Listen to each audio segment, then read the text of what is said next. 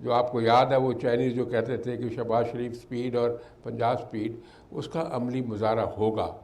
No doubt باقی جو ہمارے پولیٹیکل سٹیک ہولڈر ہیں ان کی کوآپریشن کی تو ہر وقت ضرورت ہوتی ہے، لیکن باقی جو لوگ ہیں وہ سارے دعا گو ہیں کہ اس ملک کی اللہ خیر کرے اور اس میں ترقی ہو، نشو و نما ہو. اور میں سمجھتا ہوں there is a great beacon of light at the end of the tunnel, اور اتنے خزانے ہیں اس ملک کے پاس کہ دنیا حیران رہ جائے گی جب یہ ترقی جو it will develop itself by leaps and bounds. لیکن بات صرف جیسے بھی جلال صاحب بھی کہہ رہے تھے کہ پولیٹیکل اسٹیبلٹی کی ہے، وہ ہمیں انشور کرنی ہے. وہ انشاءاللہ انشور ہو جائے گی. بائی اینڈ بائی جو پولیٹیکل رکھنا ڈالنے کی کوشش کرتے ہیں وہ اپنی طاقت کھوتے جائیں گے، کیونکہ عوام الناس یہ چاہتے ہیں کہ یہ ملک ہمارا ہے، ہماری آئندہ یہ ترقی کرے.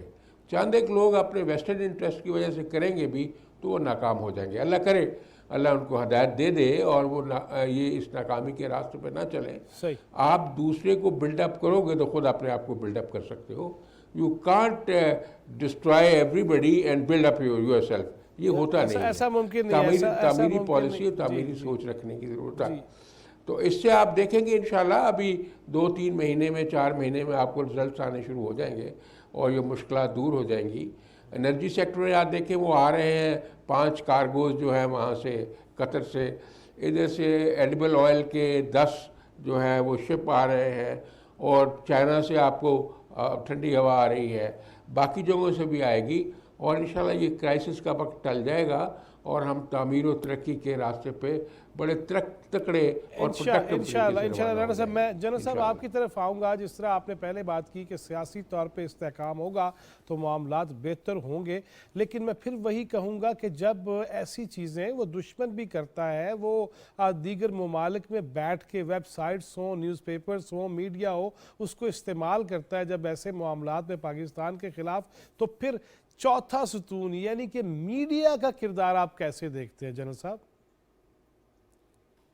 دیکھیں یہ بہت ہی اہم آپ نے سوال کیا ہے کہ اس وقت سی پیک کے خلاف انڈیا کی طرف سے اور انڈیا کے کچھ دوست ہیں، یہ پروپیگنڈا ہو رہا ہے. جس طرح آپ نے پہلے کہا کہ شاید خدا نخواستہ پاکستان کو گروی رکھا جا رہا ہے یا پاکستان کی شاید سری لنکا جیسی حالت ہو.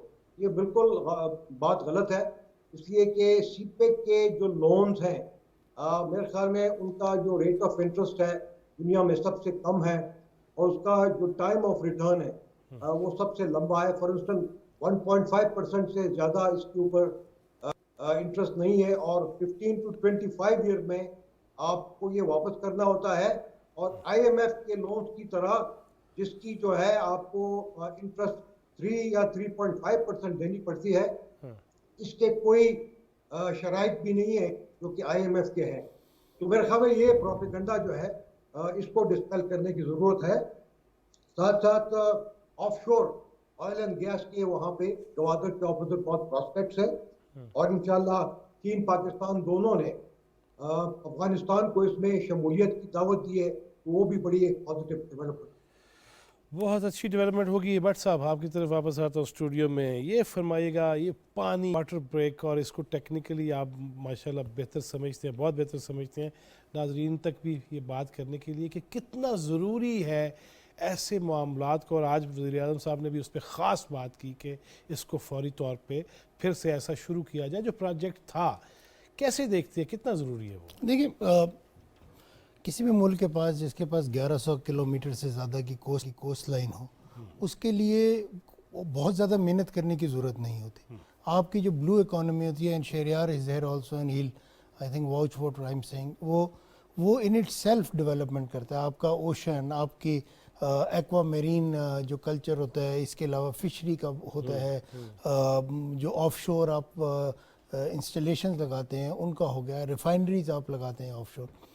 تو آپ کے پاس تو خدا نے اتنی زبردست کوسٹ لائن دی ہوئی ہے، آپ کے بیچز بہت خوبصورت ہیں، اور اس کو سر ڈیولپ کرنے کی ضرورت ہے. گوادر، ارمارا، کراچی، پورٹ قاسم، اور دنیا کے اندر سر آپ کسی بھی اکنامک ڈیولپمنٹ کا ماڈل اٹھا لیں، جس کنٹری نے پراسپرس فیوچر یا اکنامک گروتھ لی ہے، اس نے اپنی پورٹس کی ڈیولپمنٹ کی. اور ہم بھی تو میں سمجھتا ہوں کہ ہمارے پاس پورٹس کم ہیں, ہمیں تو ہر سیکٹورل وائز پورٹ بنانی چاہیے. انرجی کے لیے پورٹ قاسم, لاجسٹکس کے لیے آپ کراچی کو یوز کر لیں, اور مارا کو میری ٹائم سیکٹر کے لیے یوز کریں, گوادر کو ایک اسپیسیفک رول دیں, اس پورٹ کو اسی طرح ڈیولپ کریں, شپ یارڈز بنائیں, اور اس طرح آپ کی اکنامک گروتھ آرام سے ہو جائے گی. آپ کی جو امپلائمنٹ ہے جنریٹ ہوتی ہے. لیکن ہم اس کو over the years last 70 years ہم نے اگنور کیا. میں تکلامی کی معافی, میں نے تو یہ دیکھا ہے مختلف نارتھ امریکہ اور یورپ میں جہاں جہاں میں گیا رہا, تو میں نے دیکھا کہ وہ ڈیٹرائٹ اور ونڈزر کے درمیان ایک دریا گزر رہا ہے, اور لیکن وہ شپ کے ذریعے چیزیں آ جا رہی ہیں, آمنے سامنے آواز بھی لگاؤ نا ہوئے تو دوسرا کہہ رہا ہاں جی اس قسم کا ہے وہ اتنا. اور ہم لوگ تو اسٹریٹجکلی بہت زبردست لوکیشن پہ ہیں. جو مال نکلنا ہے, جو رسد نکلنا ہے, جو آئل نکلنا ہے اسٹریٹ آف ہرموز سے, وہ گوادر ٹچ کرے گا, اس سے آگے پھر کراچی ٹچ, پھر آگے ملاکا اسٹریٹ میں جائے گا. سملرلی میں ایک چھوٹا سا, اگر آپ اجازت دیں تو آپ کے پچھلے کوشچن کو ریفر کرنا ضرور ضرور, کیونکہ میں بہت کلوزلی نیریٹو کے اگینسٹ جو سی پیک تھا ان مائی tenure as project director C pack, اس پہ کام کرتا ہے. دیکھیں کچھ تو وہ کہتے ہیں نا, کچھ شہر دل لوگ بھی ظالم سن, کچھ سانو مرندہ شوق. میں ایک اسٹڈی کی 2017 میں, ہمبن ٹوٹا ورسز گوادر, کیونکہ میں اس وقت گوادر ماسٹر پلان میں ہم کام کر رہے تھے. تو میں نے دیکھا کہ ہمبن ٹوٹا میں جو سری لنکنز ہیں انہوں نے کم لکھا ہوا تھا, ہم نے زیادہ اس کے مسائل اجاگر کیے ہوئے تھے. اور یہ بالکل ایکسٹینسو اسٹڈی میں نے اس سلسلے میں کی ہے as part of the development of.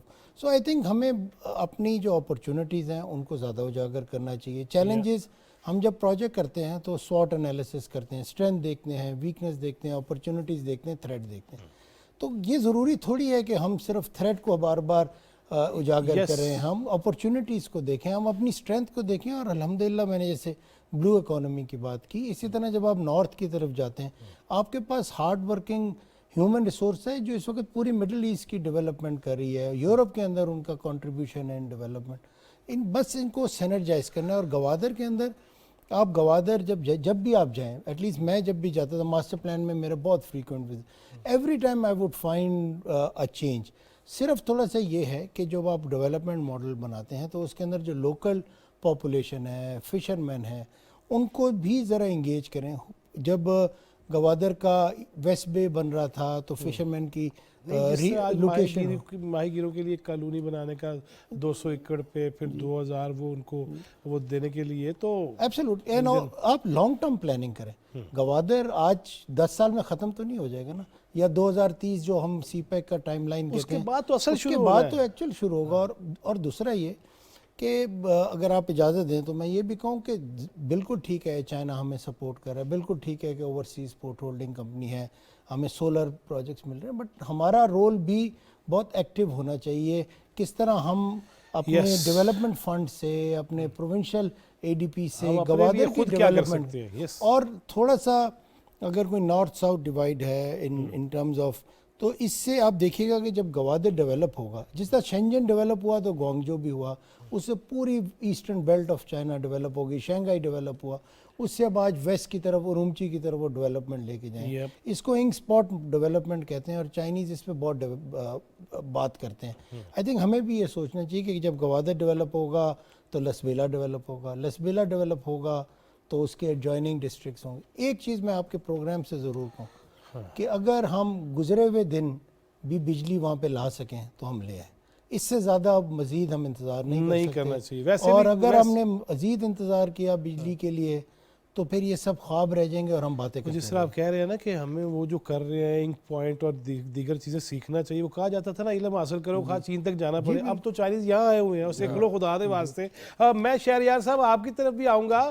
یہ مجھے بتائیے کہ میں اب نام کیا لوں, کچھ ایسی چیزیں میں نے دیکھی کہ بہت سارے ایسی شخصیات جنہوں نے شروع میں ہی جب گوادر کی بات آئی تو انہوں نے انے واہ ہاؤسنگ سوسائٹیز کا وہاں اعلان کر دیا, بیرون ملک سے پیسے بھی انے واہ پھڑ لیے, اور پھر وہ بندے ڈھونڈتے ہی رہے. اس کو کیسے ہم ٹھیک کریں گے؟ جو ہمارے اوپر یہ بھی ہوتا ہے جی کہ سارے پہنچ گئے ہیں اور سوسائٹی پہ سوسائٹی بنانے کے بورڈ لگا دیے ہیں اور اشتہارات پہ اشتہار لگا رہے ہیں. سر یہ جو پرائیویٹ ہاؤسنگ سوسائٹیز یا جو کوآپریٹو ہاؤسنگ سوسائٹیز گوادر میں بنی ہیں، یہ ایک تو ان کا آپ کسی بھی مارکیٹ میں چلے جائیں، وہ لاہور ہو، اسلام آباد ہو، کراچی ہو، ایک سیگمنٹ اس انڈسٹری کا ہمیشہ 100% لیگل نہیں ہوتا. تو یہ تو ایک بزنس کا حصہ ہے. نہیں، میں نے خدا نخواستہ سب کو کہا بھی نہیں ہے. میں نے وہ ایک حضرت صاحب تھے وہ کفن لہرانے والے، ان کے پیچھے مرید پڑ گئے کہ ساڑھے پیسے واپس کر دیو. سر وہ لاہور بھی ہوتا ہے تو، مگر انفارچونیٹلی یہ گوادر میں ہوا ہے کیونکہ گوادر کے جو لینڈ ریکارڈز تھے وہ کلیئر نہیں تھے. کافی لوگ انفارچونیٹلی تب گوادر گئے تھے شروع میں انیشلی، تو فیملیارٹی، کیونکہ وہ لوکل بلوچی یا لوکل مکرانی نہیں تھے، وہ کراچی، لاہور، پنجاب سے گئے تھے. ان کے ساتھ فراڈ بھی ہوا تھا زمینوں میں. ان کو زمینیں بیچی گئی تھی وچ ایگزسٹ نہیں کرتی تھی وہاں، یا ٹائٹل کلیئر نہیں تھا. تو یہ جو پرابلم تھی یہ پاس کی پرابلمز ہیں. کیونکہ گوادر کا تب سے ماسٹر پلان آیا، چیزیں کافی کلیئر ہو گئی ہیں. گورنمنٹ کا جو ہولڈ ہے وہ بھی کافی کنسولیڈیٹ ہو گیا ہے. جیسے بٹ صاحب ارلیئر بات کر رہے تھے، انکریجمنٹ جو پرائیویٹ سیکٹر ہوتا ہے سر، وہ اور اس کو گروتھ اس کی ہمیشہ آرگینک ہی ہوتا ہے. آپ پرائیویٹ بندے کو کھینچ کر نہیں لا سکتے کہ ادھر آ. پرائیویٹ بندہ ہمیشہ خود آتا ہے. پرائیویٹ لوگوں کو چاہیے ہوتا ہے ایک فریم ورک جس کے اندر ان کو نظر آ رہا ہے کہ میں یہاں آپریٹ کر سکتا ہوں، میری ٹیکسیشن بھی. ایگزیکٹلی شہریار بھائی، thank you very much. Rana صاحب بہت شکریہ، جنرل صاحب مشکور و ممنون ہوں. بٹ صاحب آپ کا بھی بہت شکریہ. اگر وقت ہوتا، اور سچی بات ہے، میں کوشش کروں گا کہ بات کر کے کل بھی اگر اسی پہ ہی کریں. میرا یہ محبوب ترین ٹاپک ہے کیونکہ مجھے اس وطن سے محبت ہے. کہا گیا حب الوطنی شطر الایمان، وطن سے محبت ایمان کا حصہ ہے. اللہ کرے کہ باقی تو نہیں لیکن اس ایمانی تقاضے کو ہم پورا کر لیں تو بڑا کچھ حاصل کر سکتے ہیں. اللہ تعالیٰ پاکستان کو سلامت رکھے، دشمنوں سے محفوظ رکھے، اور ہمیں ایک دوسرے کے لیے آسانیاں تقسیم کرنے والا بنائے. جواد فیضی، چوتھا ستون ٹیم کو دیجیے. اللہ نگہبان.